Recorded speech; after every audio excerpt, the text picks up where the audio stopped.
And I think we can finish with this topic when by mentioning something which you call the concept of biologics. So my Mm. question to you, which is more of a rhetorical question, is: aren't angels traditionally considered to be purely spiritual beings? Because we see in Genesis chapters from Mhm. 18 to 21, as well as the author of Hebrews in chapter 13, mentioning that angels can actually take the bodily form. So therefore, it's nothing shocking that the Son of God can do the same. But that's another topic. Yes. So what Yes. about the angels taking bodily form? Yeah, and we hinted around on this a little bit earlier in our conversation, but we see in Scripture that angelic beings, these spirits, they're able to somehow take on embodiment. How exactly that works, the Bible doesn't say, um, but we see it, and some of the texts that you alluded there to, with the angels coming and meeting Abraham under the oaks of Mamre. Um, we see that there, and we see it in other places that Daniel talks about that he's with a spiritual being who has the form of a man. That was in Daniel 10. So so it does seem that even though angels are spirits, that they are able to find embodiment somehow. And we certainly see that with the demonic as well. They take on embodiment through possession and through ritualistic means and that kind of thing. But so yeah. But yeah, in one of the recent hearings that happened in Congress, though, with the biologics. Um, there was a let me see here. Yeah. Oh, yes. So it was David Grush. He was a former intelligence officer representing two Pentagon task forces and that investigated UAPs. And he recently came out as a whistleblower.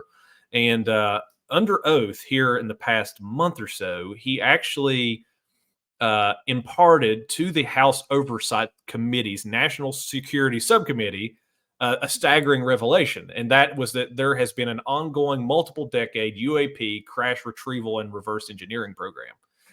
Um, which that's not something new. Like Bob Lazar was talking about this at the end of like in '89.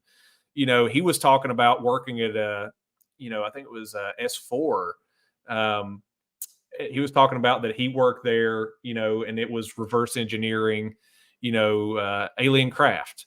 So that's not something new. The thing that's new here, though, is that this has been testified under oath now, and like that's the new thing.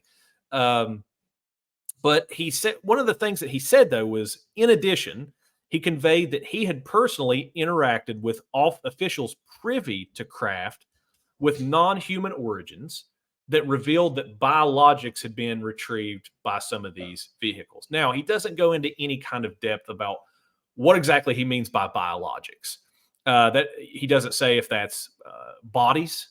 He doesn't say if that's something else. But um, in a lot of these unprecedented disclosures, a pivotal question emerges. How should we interpret that?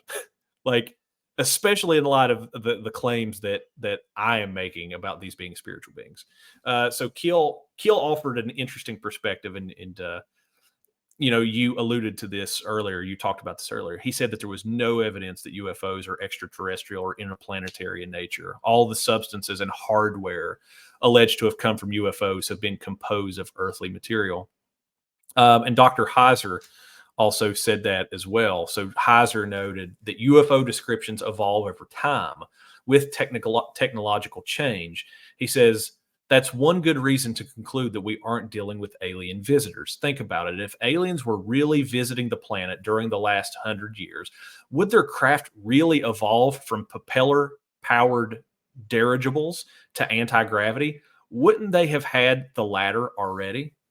So what are we to think about the non-human biologics? Well, in my view, I think that it's highly plausible that the retrieved crafts are crafts created by entities that are not of human origin.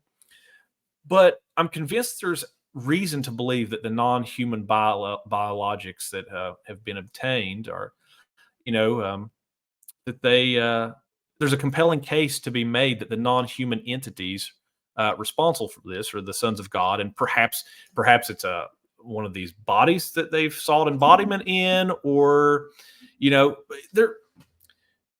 This isn't the only kind of time that you see this kind of thing, like the idea that something that um, and a spirit is finding embodiment in can be destroyed. I don't think that the spirit can be destroyed, but the vessel in which it's taking on can be destroyed, if that makes sense.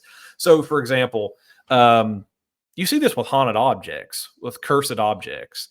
Um, there are things, like idols, right? For example, in the ancient Near East, they used to do what was called the opening of the mouth ceremony, where a spirit would be embodied in an idol. The idol can be destroyed. It's a piece of wood, or it's something created with human hands. So the vessel can be destroyed, but that does not destroy the spirit. I would make the case, and it's speculative, but I would make the case that the same is true here, that whatever form they are taking on, whatever biologics that they have, is merely just another vessel or mask, and it can be destroyed, but it doesn't mean that the spirit is destroyed. So that's how I understand it. Yeah, I think that whatever conclusion you came to perfectly aligns with Dr. Ross's and many other Christian researchers, that simply uh, these entities are not from another planetary systems. They're from here, and they're the fallen ones. They're demonic in nature.